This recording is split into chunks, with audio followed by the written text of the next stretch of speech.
आताच हा तोडगा काढल्यानंतर कर्मचाऱ्यांना तो का पटला नाही, तसंच हाच तोडगा कसा योग्य आहे आणि परिवहन मंत्र्यांकडे पुढचा बी प्लॅन कसा रेडी आहे हे आपण आज जाणून घेणार आहोत। आपल्या सोबत आहेत परिवहन मंत्री अनिल परब। अनिल परब, स्वागत तुमचं टीव्ही9 मध्ये। धन्यवाद जी अनिल जी, एकूणच काय स्टेटस आहे आता महामंडळाकडून? तर ही यादी देण्यात आलेली आहे, मात्र ती यादी खोटी आहे असं कर्मचाऱ्यांचं म्हणणं आहे। तर ही यादी कशी खरी आहे किंवा किती कर्मचारी आतापर्यंत जॉईन झालेले आहेत, तुम्ही काय माहिती द्याल? मी सर्वप्रथम जे कर्मचारी कामावर आलेले आहेत, ज्यांनी या आव्हानाला प्रतिसाद दिला आहे आणि ज्यांनी एसटी ही आपली रोजीरोटी आहे, ही जनतेची मायमाऊली आहे आणि ती जीवनवाहिनी आहे, यामुळे लोकांना वेठीस धरता जास्त काळ येणार नाही असं समजून जे कामावर आलेले आहेत, मी प्रथम त्यांचं स्वागत करतो। आणि मी जसं आवाहन केलं होतं की एसटी कर्मचाऱ्यांच्या बाबतीमध्ये जो शासनाने निर्णय घेतला होता, हा शासनाने एसटी कर्मचाऱ्यांच्या हिताचा निर्णय घेतला होता आणि म्हणून हिताचा निर्णय घेतल्यानंतर देखील जर आडमुठेपणा ठेवून केवळ एकच विषय जो विलीनीकरणाचा आहे यावरती अडत बसून जर एसटी सेवा ठप्प केली आणि ग्रामीण जनतेचे हाल झाले तर यामध्ये एसटीचं देखील नुकसान होईल आणि कर्मचाऱ्यांचं देखील नुकसान होईल असं वारंवार सांगत होतो। परवाच्या दिवशी एसटी कर्मचाऱ्यांच्या मूळ वेतनात भरघोस पगारवाढ केल्यानंतर त्याला आज जवळजवळ राज्यातल्या 12 ते 13 हजार कामगारांनी प्रतिसाद दिला। आम्ही सांगितलं होतं शुक्रवारी सकाळपर्यंत आपण कामावर या। आज बरेचसे कर्मचारी कामावर आलेले आहेत आणि मला पूर्ण खात्री आहे की ही संख्या आता वाढत जाईल आणि एसटी पुन्हा मूळ पदावरती येईल। अनिल जी, हा जो तुम्ही तोडगा काढला पगारवाढीचा, तो कर्मचाऱ्यांना का आपलासा वाटत नाही की मग सरकारवर विश्वास नाही कर्मचाऱ्यांचा? अजूनही कर्मचारी विलीनीकरणाच्या मुद्द्यावर ठाम आहेत, ठिकठिकाणी आंदोलन कर्मचाऱ्यांच्या डोक्यात हा विलीनीकरणाचा मुद्दा जो गेला आहे त्याची प्रामुख्याने 2 कारण आहेत। याच्यातले एक प्रमुख कारण, त्यांना असं वाटतं की आमचा पगार हा कमी आहे, तुटपुंज आहे। परंतु मी आपण सांगू इच्छितो की जे ड्रायव्हर, जे कंडक्टर्स, जे मेकॅनिक यांची सर्व्हिस कमी होती, ज्यांची 10 ते 12 वर्ष कमी होती, यांचे पगार कमी होते, हे आम्ही देखील मान्य केलं। या आस्थापनेमध्ये 17,000 पासून 55,000 पर्यंत पगार असलेले ड्रायव्हर्स आणि कंडक्टर्स आहेत। त्यामुळे काही ड्रायव्हर्स लोकांचे पगार कमी होते, काहींचे जास्त होते आणि एकंदर सगळ्या मानसिकतेचा अभ्यास केल्यावरती 2 गोष्टी लक्षात आल्या की एसटी कर्मचाऱ्यांना जो तुटपुंजा पगार वाटतो आपला आणि त्यांना पगाराची शाश्वती, कारण गेल्या 2 वर्षात आपण बघताय कोरोनाच्या मुळे गेले 2 वर्ष एसटी डबघाईला आली होती। त्यापूर्वी एसटी व्यवस्थित चालली होती, नुकसानीत होती, फायद्यात नव्हती हे मान्य जरी असलं तरी फार मोठं नुकसान नव्हतं। परंतु गेल्या 2 वर्षामध्ये एसटीचा संचित तोटा हा 12,000 कोटीवर गेला आणि 12,000 कोटीचं नुकसान असताना कर्मचाऱ्यांचा तुटपुंजा पगार, त्यांना वाढ मिळाली पाहिजे हे जरी मान्य केलं तरी एसटी देखील चालली पाहिजे हा देखील सारासार विचार केला पाहिजे। आणि म्हणून एकंदर मानसिकता लक्षात घेऊन आम्ही कर्मचाऱ्यांचे पगार तुटपुंजे आम्हाला वाटत होते, कमी वाटत होते, त्यांच्या थेट मूळ पगारामध्ये 5,000 ची वाढ केली। त्यांच्या 2 मागण्या होत्या, एक तर आमचा पगार वाढवून द्या, राज्य शासनाप्रमाणे आमचे पगार करा आणि आम्हाला वेतन निश्चिती म्हणजे वेतन आमचं मिळण्याची आम्हाला हमी मिळाली पाहिजे। विलीनीकरणाची मागणी का? तर राज्य शासनामध्ये विलीनीकरण झालं तर या 2 गोष्टींची निश्चिंती होते, एक तर पगार राज्य शासनाप्रमाणे मिळतील आणि दुसरी गोष्ट वेतन वेळेवरती मिळेल। आम्ही आज पगार जे त्यांचे दिले ते राज्य शासनाच्या जवळपास आणून ठेवले होते आणि दुसरी गोष्ट राज्य शासनाने ही हमी घेतली की तुमचे पगार यापुढे 10 तारखेच्या आत होतील, म्हणजे होतील अशी हमी राज्य शासनाने घेतली। त्यामुळे वेतन, त्याच्यामुळे जो विलीनीकरणाचा मुद्दा आहे हा मुद्दा जो कामगारांच्या डोक्यामध्ये गेला होता की आम्हाला विलीनीकरण झालं की आमची नोकरी सुनिश्चित झाली, आमचे पगार सुनिश्चित झाले, आमचं वेतन मिळायची हमी झाली, या गोष्टी शासनाने मान्य केल्या. वेतन वाढीचा जरी आम्ही निर्णय घेतलेला असेल तरी विलीनीकरणाच्या बाबतीमध्ये आम्ही वारंवार आमची भूमिका ही मान्य केलेली आहे की विलीनीकरणाचा मुद्दा ज्यावेळेला कोर्टात गेला त्यावेळेला कोर्टामध्ये राज्य शासनाने एक GR दिला. या GR मध्ये आम्ही एक 3 सदस्य समिती जी हायकोर्टाच्या निर्देशाने बनवली गेली आणि त्या 3 सदस्य समिती समोर हायकोर्टाने सांगितलं की विलीनीकरणाचा मुद्दा हा ही समिती ठरवेल, त्याच्या बाबतीतला अहवाल हा राज्य शासनाला 12 आठवड्याच्या आतमध्ये सुपूर्त केला जाईल आणि या अहवालावरती राज्य शासनाने निर्णय घ्यायचा आहे. आम्ही पहिल्या दिवसापासून ही भूमिका जाहीर केली की विलीनीकरणावरती जी समिती नेमलेली आहे, जी समिती जो अहवाल देईल तो राज्य शासन मान्य करेल.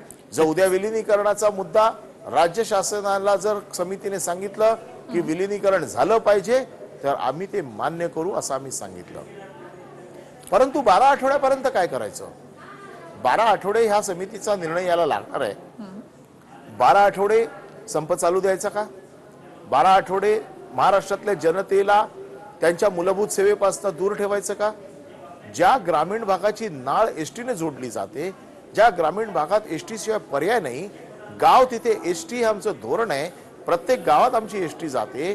आता विद्यार्थ्यांच्या शाळा चालू झालेल्या आहेत, दिवाळीचा सण होता, विद्यार्थ्यांच्या शाळा आहेत, कॉलेजची मुलं जात आहेत, यांना एसटी हा एकमेव पर्याय आहे कारण राज्य शासन सवलतीच्या दरात सोडते.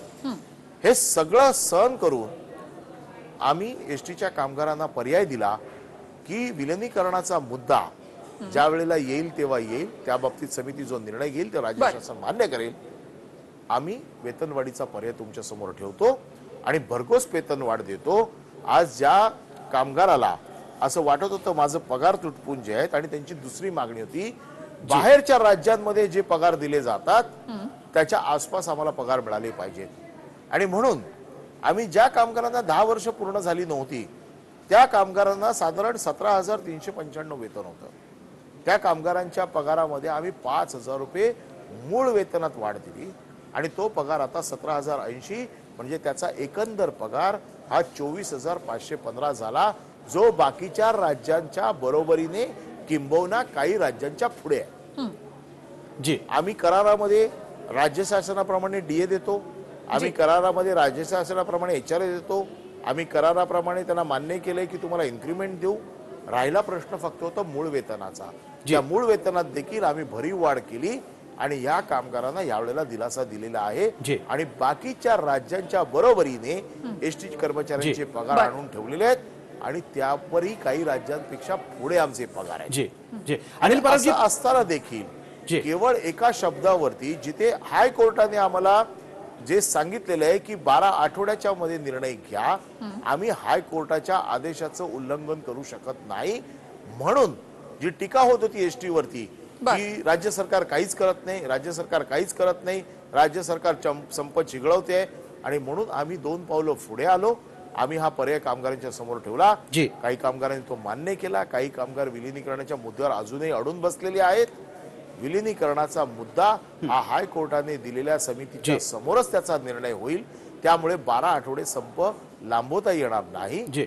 संप मिटून आपण याच्यावरती विलीनीकरणाच्या मुद्द्याचा जो अहवाल येईल त्याच्यावरती पुन्हा एकदा. अनिल परब जी, प्रश्न असा आहे की सध्या कामगारांना नेमकं कामावरती येण्यापासून अडवतंय नेमकं कोण? का त्यांना मिसगाईड केलं जातंय, खोटं स्वप्न दाखवलं जातंय असं वाटतं? काही कामगार आजही तिथे तंबू टाकून बसलेले आहेत, ते येणाऱ्या कामगारांना अडवत आहेत. परंतु आजपासून आम्ही त्यांना हमी दिली होती की कामावर या, जे कामगार अडवतील त्यांच्यावरती कायदेशीर कारवाई केली जाईल. कारण हायकोर्टाने आपल्या ऑर्डरमध्ये असं म्हटलेलं आहे की ज्या कामगारांना कामावर जायचंय त्या कामगारांना जाण्यासाठी कोणी अडवू नये.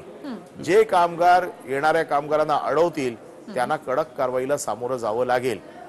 बरं अनिलजी, तुम्ही 12 वाजेपर्यंतचा अल्टिमेटम दिलेला आहे. या 12 वाजल्यानंतर जे कामगार येणार नाहीत त्यांच्यावर तुम्ही कारवाई करणार का?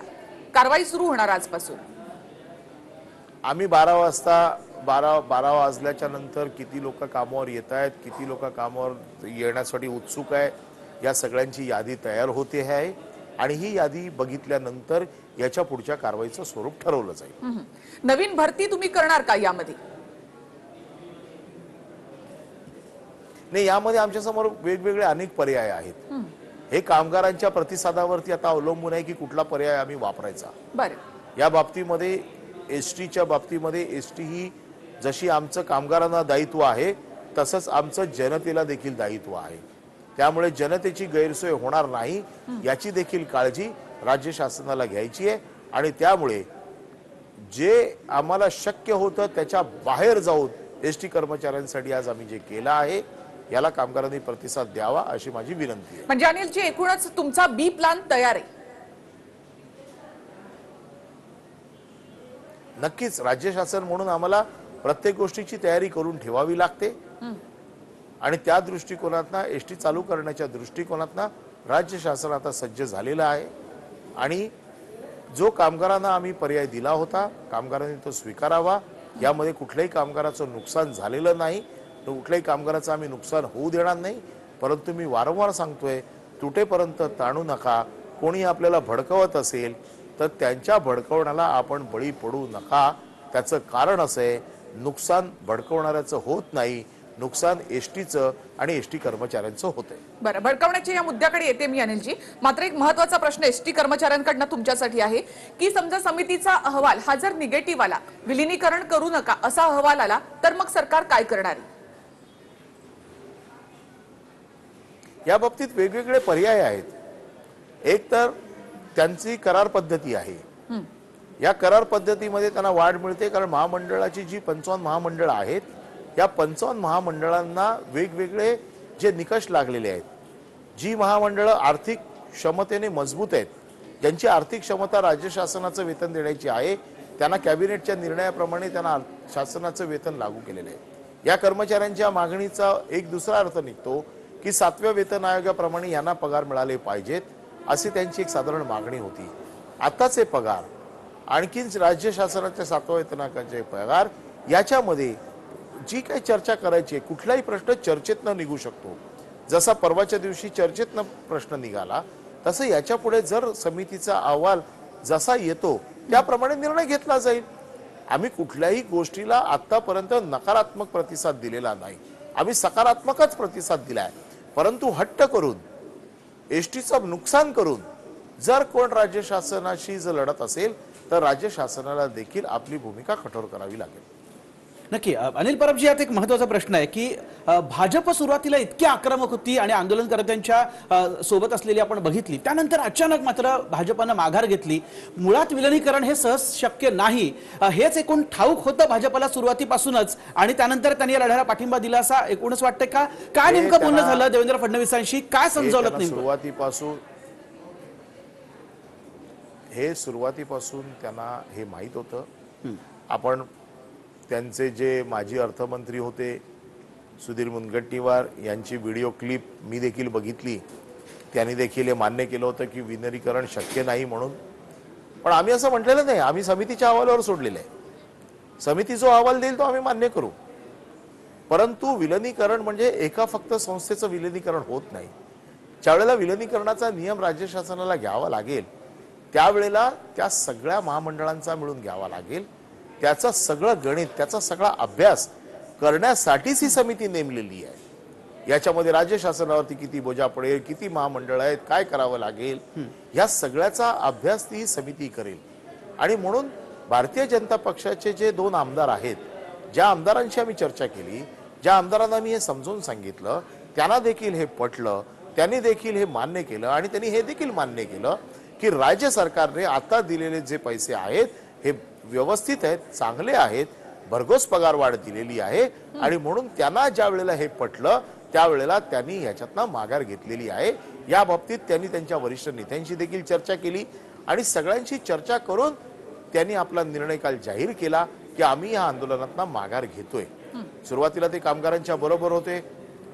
कुठल्याही राजकीय विरोधी पक्षाला लोकांचे प्रश्न मांडण्याचा अधिकार आहे, परंतु त्या प्रश्नावरती यशस्वी तोडगा निघाल्याच्या नंतर ते आंदोलन थांबलं देखील पाहिजे, आंदोलन भरकटलं नाही पाहिजे. आंदोलन भरकटलं तर त्यामध्ये नुकसान हे केवळ कामगारांचंच होतं. हा असा आतापर्यंतचा पूर्व इतिहास आहे. बरं, म्हणजे अनिल परब तुम्हाला असं म्हणायचंय आंदोलनाचं की एसटी नेतृत्व कर्मचाऱ्यांचा गिरणी कामगार जे होईल.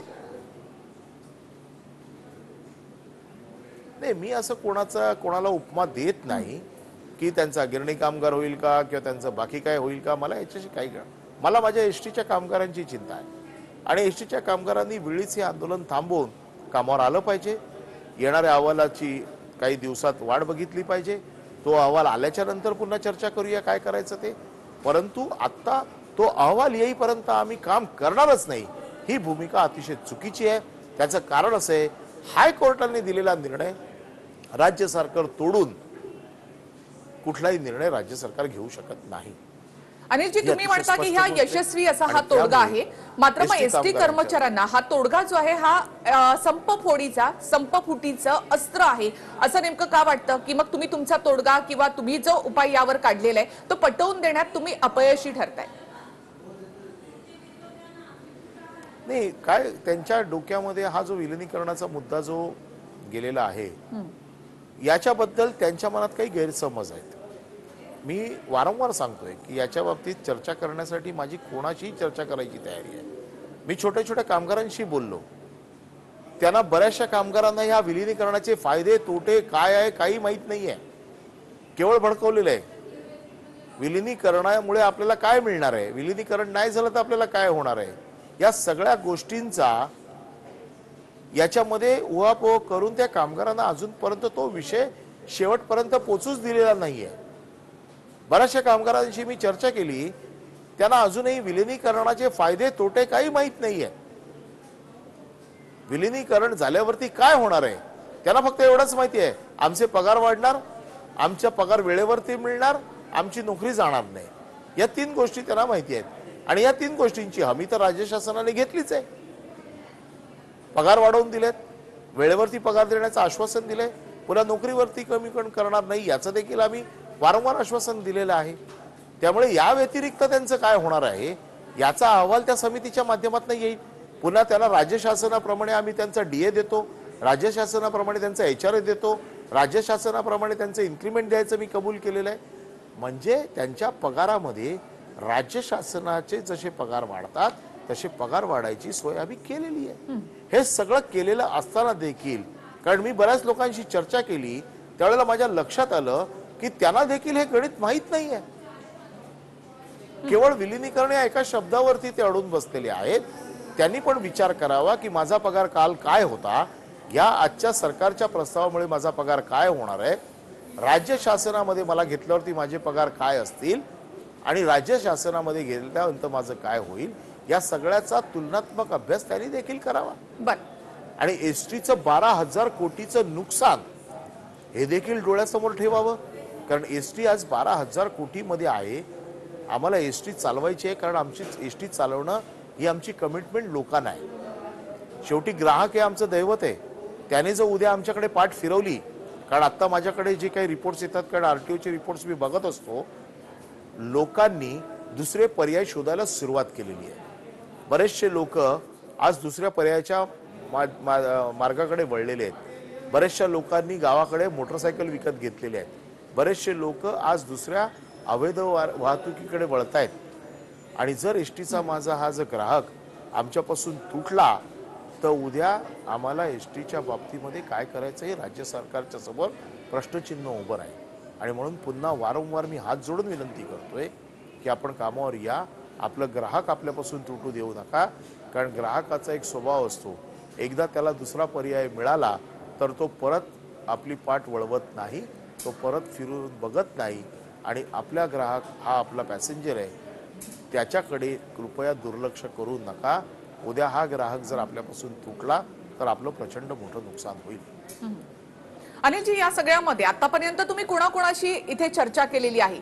शेवटच्या टप्प्यामध्ये 2 वेळा बैठका झाल्या, शेवटची चर्चेची फेरीही झाली. यामध्ये एसटी कर्मचाऱ्यांचं शिष्टमंडळ होतं का? तुम्ही जी पत्रकार परिषद घेतली त्यामध्ये पडळकर होते, खोत होते, पण मग जे शिष्टमंडळ होतं त्यांचे प्रतिनिधी का नव्हते? एसटी महामंडळाच्या वेगवेगळ्या प्रतिनिधींशी मी चर्चा केली. आमदार गोपीचंद पडळकर, आमदार सदाभाऊ खोत हे तर आमदार असल्यामुळे त्यांचा तो हक्क आहे. विरोधी पक्षाचे आमदार आहेत, लोकांचं प्रतिनिधित्व करणं हे आम्ही मान्य करून आम्ही त्यांच्याशी देखील चर्चा केली. जो एसटीच्या बाबतीमध्ये हिताचा विचार करून निर्णय घेणारा माणूस आहे त्याच्याशी कोणाशीही चर्चा करायची माझी तयारी आहे. मी वेगवेगळ्या शिष्टमंडळांना भेटलो. बऱ्याच वेळेला माझ्या हे लक्षात देखील आलं की ज्या शिष्टमंडळांशी मी बोलतोय त्यांना पगारवाढीची गणितं, त्यांना बाकीच्या बाबतीमधले कामगारांचे प्रश्न या बाबतीतली बऱ्याच लोकांचं ज्ञान फार तोकडं होतं. केवळ एकच विषय ते घेऊन आले होते, विलिनीकरणाचा. ज्या वेळेला मी त्यांना समजवलं त्यावेळेला ते समजले, त्यांनी काही गोष्टी मान्य केल्या, काही त्यांच्या अडचणी सांगितल्या, त्यावर सरकारच्या काही अडचणी सांगितल्या, काही उपाय सांगितले. त्याच्यातल्या त्यांच्या ज्या काय प्रामुख्याने एकंदर मानसिकता आम्ही जी तपासत होतो त्या मानसिकतेमध्ये आम्हाला जे 2 प्रामुख्याने प्रश्न आढळले, एक तर त्यांना पगार वाढवून पाहिजेत चांगले आणि दुसरं त्यांना वेतनाची हमी हवी. आणि या दोन्ही गोष्टी सरकारने मान्य केल्या आणि म्हणून आम्हाला असं वाटतं की आम्ही हा यशस्वी तोडगा त्यांना दिलेला आहे. राहिला प्रश्न विलिनीकरणाचा. विलिनीकरणावरती हायकोर्टाने जी समिती नेमलेली आहे त्याचा अहवाल आला, तो कसा येतो ते बघून त्याप्रमाणे तो अहवाल शासनाला बंधनकारक असेल आणि त्यानंतरही शासन कधीही चर्चा बंद करत नाही. शासन नेहमी चर्चा चालू ठेवते. त्यामुळे कर्मचाऱ्यांच्यासाठी चर्चेची दारं सताड उघडी आहेत, परंतु एसटीला वेठीला धरून चर्चेची दारं उघडता येणार नाही. त्यामुळे आत्ता कामगारांनी यावं, कारण आत्ता शेवटी लोकांचं दायित्व आमच्यावर आहे. एसटीने जवळपास 360 कोटीचा बोजा महिन्याला घेतलेला आहे, जे एसटीचं उत्पन्न नाही. तरी राज्य शासनाच्या मदतीने आम्ही एसटी चालवतोय. त्यामुळे आपणास माहिती आहे की गेली 2 वर्ष करोनाच्या आर्थिक संकटामध्ये केवळ एसटीच नाही, केवळ राज्यच नाही, केवळ देशच नाही, अख्खं जग भरडलं गेलेलं आहे. अशा वेळेला सगळ्यांनी सामंजस्याची भूमिका घ्यावी आणि आपले विषय जे आहेत ते योग्य मार्गाने सोडवून घ्यावेत. जी अनिल परबजी, मात्र हा संप मुळातच इतका ताणला का गेला? तुम्हाला नेमकं काय कारण वाटतंय? कारण आता आपण जर कर्मचाऱ्यांची भावना बघितली तर ताक पण फुंकून पितायत का असं एकूणच वाटतं. प्रत्येक सरकारनं गृहीत धरलं एकूणच एसटी कर्मचाऱ्यांना आणि म्हणून ही वेळ आली असं वाटतं. एसटी कर्मचाऱ्यांना गृहीत धरण्याचा प्रश्नच नाहीये. एसटी कर्मचाऱ्यांचा करार असतो, त्या कराराप्रमाणे त्यांचे पैसे मिळावेत ही माझी भूमिका होती. म्हणून दिवाळीच्या अगोदर मी मागच्या करारामध्ये जे एसटी कर्मचाऱ्यांचे प्रश्न होते ते त्यांच्या 28 कर्मचाऱ्यांच्या युनियन्स ज्या आहेत, 28 युनियन आहेत, या सगळ्या युनियनची कृती समिती बनवून त्यांच्याशी चर्चा करून मी हा प्रश्न सोडवला. शेवटी प्रश्न सोडवण्यासाठी देखील प्रतिनिधी लागतात आणि त्या प्रतिनिधींची दोन्ही बाजूला जबाबदारी असते. जसं कामगारांचे प्रश्न मांडायची जबाबदारी असते तसंच एसटीचे देखील बाजू लावून धरण्याची त्यांची जबाबदारी असते. आणि हा प्रश्न त्यांच्याबरोबर मी सोडवून घेतला. हा संप दिवाळी होती, दिवाळीच्या तोंडावर संप होऊ नये म्हणून एसटीने थोडीशी नरमाईची भूमिका घेतली. कारण लोकांना कुठलाही त्रास होऊ नये, कर्मचाऱ्यांवरती कुठली कारवाई होऊ नये. परंतु दिवाळी झाली, कार्तिकी एकादशी झाली, एसटीचं प्रचंड मोठ्या प्रमाणात नुकसान झालं. आता शाळा कॉलेजेस चालू होत आहेत, मुलं विद्यार्थ्यांना जायचंय, ते सवलतीच्या दरात जातात. ज्येष्ठ नागरिकांना जाण्यासाठी आम्ही सवलत देतो, ते बंद आहे. अपंगांना सवलत आहे. या सवलतीच्या दरात जाणाऱ्या लोकांसाठी एसटी हा एकमेव पर्याय आहे. एसटीची चाकं बंद झाल्यामुळे त्यांच्या देखील आयुष्याची चाकं बंद झालेली आहेत आणि त्यामुळे एसटी कर्मचाऱ्यांनी पुन्हा एकदा कामावर यावं असं आवाहन मी आपल्या माध्यमातून करतो. अनिलजी, यामध्ये बीजेपीनं माघार घेतली, खोत पडळकर यांनी माघार घेतलेली आहे. अशा वेळेला सदावर्ते आता या सगळ्याचं नेतृत्व करतायत, कसं पाहता तुम्ही याकडे? नाही, मी त्यांचं नेतृत्व कोण करतोय याच्याकडे जास्त माझं लक्ष नाहीये. माझं म्हणणं असं आहे, कर्मचाऱ्यांनी समजून घेतलं पाहिजे. आता सदावर्तेंनी सांगितलेलं आहे त्यांना की मी तुम्हाला विलिनीकरण होऊनच त्यांचा मी तुम्हाला करूनच दाखवतो. 12 आठवड्याची मुदत असताना सदावर्ते ही मुदत कमी करू शकतात का? माझ्यासमोर प्रश्न आहे. कोर्टाने सांगितलंय 20 डिसेंबरला प्राथमिक अहवाल सादर करा. त्यामुळे 20 डिसेंबरला शासनाला प्राथमिक अहवाल सादर करायचा आहे. त्यानंतर 12 आठवड्याच्या आतमध्ये सरकारला, कमिटीला अहवाल सादर करायचा आहे. ही आता न्यायालयीन प्रक्रिया आहे. सदावर्ती हे वकील आहेत, त्यांना ह्या न्यायालयीन प्रक्रियेचा पूर्ण अंदाज आहे आणि त्यामुळे ते बाहेर काय बोलतात आणि कोर्टात काय चालतं याच्यामध्ये फरक आहे. 12 आठवड्याच्या पूर्वी हा निर्णय येणं केवळ अशक्य आहे. त्यामुळे 12 आठवडे सदावर्तींना जर संप लांबवायचा असेल तर याच्यामध्ये ते एसटी चालकांचं नुकसान करतायत असं माझं म्हणणं आहे. त्यांनी कोर्टात लढावं, कामगारांना न्याय मिळवून द्यावा, या बाबतीत आमचं काही दुमत नाहीये. जर आम्ही कायदेशीर कुठे चुकत असू तर आमचे कान कोणी धरावेत, या बाबतीत कोणालाही मुभा आहे. परंतु अडवणूक करून, केवळ दिशाभूल करून, आता काल कोणीतरी अशी एक बातमी पसरवली की एसटीचा संप जर 60 दिवस चालला तर मुख्यमंत्र्यांना राजीनामा द्यावा लागतो. अशा प्रकारच्या अफवा पसरवल्या जात आहेत आणि म्हणून मग आंध्र प्रदेशने 58 दिवसात केला विलिनीकरण. त्याचं कारण असं होतं की नाही तर 60 दिवसात मुख्यमंत्र्यांना राजीनामा द्यावा लागतो. जर अशा अफवा पसरवून जो कोण संप लांबवत असेल तर एसटी कामगारांनी सावध. मी म्हटलं कुठल्या पानावर असं लिहिलंय तो पान तर एसटी कर्मचाऱ्यांना दाखवा की कुठल्या कायद्याच्या पुस्तकात हे लिहिलेलं आहे की एसटीचा संप जर 60 दिवस चालला आणि असा करून तो त्यांना 60 दिवस चालवायचा आहे का. तर अशा अशा अशा लोकांना म्हणजे ते अधोगतीकडे घेऊन चाललेत कामगारांना. जर 60 दिवस जर संप चालला म्हणून मुख्यमंत्र्यांना राजीनामा द्यावा लागतो, अशा अफवा पसरवून जर कोण संप लांबवत असेल तर कर्मचाऱ्यांना त्याची जाणीव करून देणं आमचं कर्तव्य आहे. जी, अशा प्रकारच्या अफवांमुळे जर संप, कारण हे सगळं व्हॉट्सअपवर चाललेलं आहे, व्हॉट्सअपवरती अफवा पसरवायच्या, एसटी कामगारांना खोट्या शब्दा द्यायच्या, एसटी कामगारांना भूलथापा द्यायच्या. उद्या एसटी कामगारांचे पगार नो वर्क नो पे जे सुप्रीम कोर्टाचं निकाल आहे त्याच्यामुळे जो पगार कापला जाईल, एसटी कामगारांवरती कारवाई होईल, या कारवाईची जबाबदारी कोण घेणार. त्यांचं जे आर्थिक नुकसान होणार आहे, पुन्हा लेबर कोर्टामध्ये जर उद्या हा संप हा जर अनधिकृत जाहीर झाला तर नियमाप्रमाणे आमच्याकडे एका दिवसाला 8 दिवसाचा पगार कापला जातो. किती मोठं नुकसान होऊ शकतं. आम्हाला बिलकुल या सगळ्या गोष्टीत जायची इच्छा नाहीये, परंतु ह्या नुकसानाची जाणीव देखील एसटी कर्मचाऱ्यांनी करून घेतली पाहिजे. जे कोण संप भडकवतायत त्यांना हे कळत नाहीये की आपण कामगारांचं आर्थिक नुकसान करतोय. त्यांना त्यांची फी मिळेल, त्यांना त्यांचे पैसे मिळतील, ते आपापल्या घरी जातील, परंतु एसटी कामगारांच्या नुकसानाची जबाबदारी कोण घेणार. अनिल परब, म्हणजे तुम्हाला असं म्हणायचंय की सदावर्ते संप भडकवत एसटी कामगारांनी आता त्यांचं जे म्हणणं आहे की मी तुम्हाला मिळवून देतोच, मला एक गोष्ट कळत नाहीये की कमिटीचा जो काही निकाल येईल हा निकाल सगळ्यांवरती बंधनकारक असेल. हा माझ्यावर जसा असेल कर्मचाऱ्यांवर असेल. हायकोर्टाने नेमलेली कमिटी आहे ती आणि त्या कमिटीला मॅन्डेट दिलेलं आहे की 12 आठवड्याच्या मध्ये तुम्ही अहवाल मुख्यमंत्र्यांकडे द्या आणि त्या अहवालावरती मुख्यमंत्र्यांचं टिप्पण घेऊन परत कोर्टाला सादर करा. जी, अनिल परब आम्ही जी, हायकोर्टाचे आदेश तोडू शकत नाही. मग सदावर्ते कशाच्या आधारावरती हे म्हणतात की मी विलिनीकरण करून देईनच. जी, अनिल परब हा जी, प्रश्न आता कोणी तुम्ही उल्लेख केला कामगारांना विचारला मुख्यमंत्र्यांचा, त्यांच्याशी या संदर्भात काय बोलणं झालंय का? कारण आपल्याला माहिती ते रिकव्हर होत आहेत, मात्र असं असताना त्यांनी नेमकं काय आवाहन केलेलं आहे एसटी कर्मचाऱ्यांना? एसटी कर्मचाऱ्यांना मुख्यमंत्र्यांनी देखील आवाहन केलं होतं. त्यांनी आपल्या आव्हानामध्ये म्हटलं होतं की आम्हाला एसटी कर्मचाऱ्यांची चिंता आहे, आम्ही एसटी कर्मचाऱ्यांच्या बाबतीत सहानुभूतीपूर्वक विचार करू. आणि त्यांच्या परवानगीनेच माननीय उपमुख्यमंत्री अजितदादा पवार यांनी देखील मला याच्यात फार मोठं सहाय्य केलं. त्यांनी देखील शासनाचा निधी जो लागणार आहे याच्यासाठी उपलब्ध करून दिला. मुख्यमंत्र्यांनी देखील या सगळ्या गोष्टीला मान्यता दिली, त्यांनी देखील मार्गदर्शन केलं. आमचे नेते शरदचंद्र पवार साहेबांनी देखील याच्यामध्ये विशेष रस घेऊन स्वतःचे 4-4, 5-5 तास खर्ची घालून या एसटी कर्मचाऱ्यांना चांगलं काहीतरी घसघशीत वेतन वाढ द्या अशा प्रकारच्या सूचना केल्या. या सगळ्या नेत्यांच्या मार्गदर्शनाखाली माझे मित्र आणि आमचे मंत्री उदय सामंत यांनी देखील मला खूप मदत केली या सगळ्या संप मिटवण्यामध्ये. या सगळ्यांनी स्वतःचं कॉन्ट्रीब्युशन दिलं, स्वतःची त्यांनी पूर्ण स्वतःचा वेळ खर्च केला.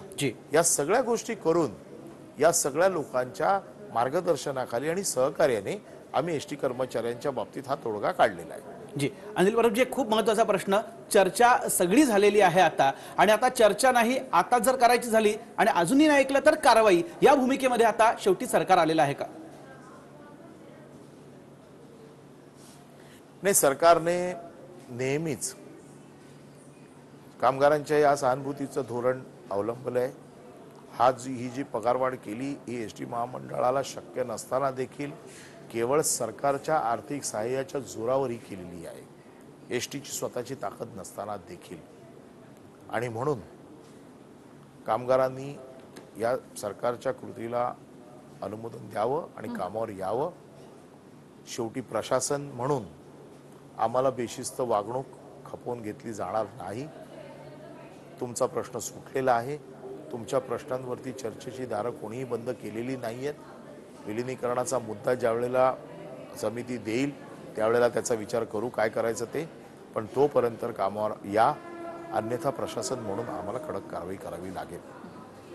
अनिलजी, आतापर्यंत कर्मचारी म्हणतात की आमच्याशी स्वतः थेट चर्चा करा. तर आझाद मैदान हे खरं तर या सगळ्याचं केंद्र बनलेलं आहे.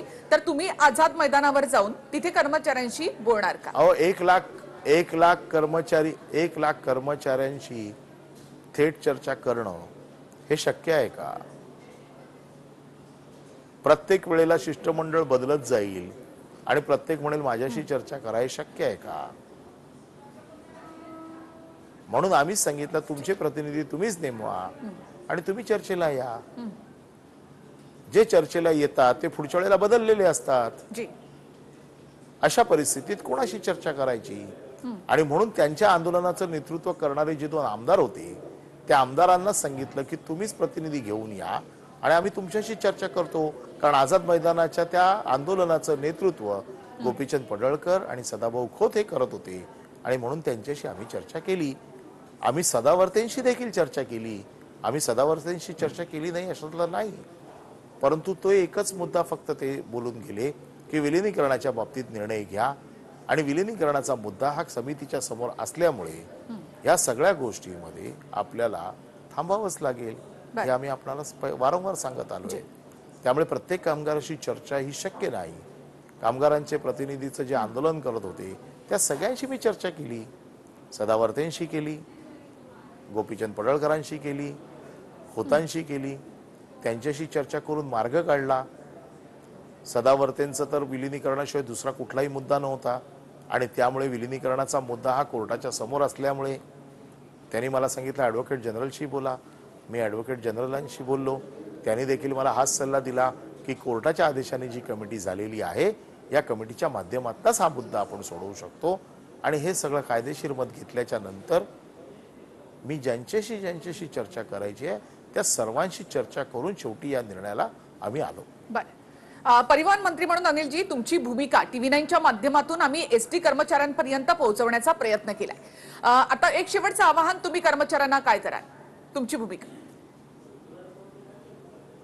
मी एकच आव्हान कर्मचाऱ्यांना करू इच्छितो की कृपया एसटी डबघाईला आलेली आहे ती पूर्ण खाईत लोटू नका, तुटेपर्यंत ताणू नका. राज्य शासन एसटी कर्मचाऱ्यांच्या बाजूनेच आहे, त्यांचा विचार करणारच आहे. समितीने जर अहवाल दिला कर्मचाऱ्यांचं विलिनीकरण करा तर तो राज्य शासनाला नक्कीच मंजूर आहे, परंतु त्याला अजून अवधी आहे, त्याला बराच वेळ आहे. तोपर्यंत हा संप ताणू नका. त्याचं कारण असं आहे की एसटीचं नुकसान हे तुम्हाला आणि आम्हाला दोघांनाही परवडणार नाही. एसटी चालू करा, आपण संप मागे घ्या, आपण कामावर या. कृपया आपलं स्वतःचं आणि एसटीचं नुकसान करू नका. राज्य शासन आपल्याशी कटिबद्ध आहे, तसंच ते लोकांशी देखील कटिबद्ध आहे. त्यामुळे मी पुन्हा एकदा आपल्या माध्यमातून एसटीच्या सर्व कर्मचाऱ्यांना आवाहन करतो की कृपया आपण ताबडतोब कामावरती रुजू व्हा. नक्कीच अनिल परबजी, खूप खूप धन्यवाद या सगळ्या चर्चेसाठी. आणि अर्थात ही चर्चा जी आहे ती तमाम लाखो या सगळ्या एसटी कर्मचाऱ्यांनी देखील ऐकलेली असेल आणि त्यातनं अर्थात प्रत्येकानं बोध नक्कीच घेतलेला असेल.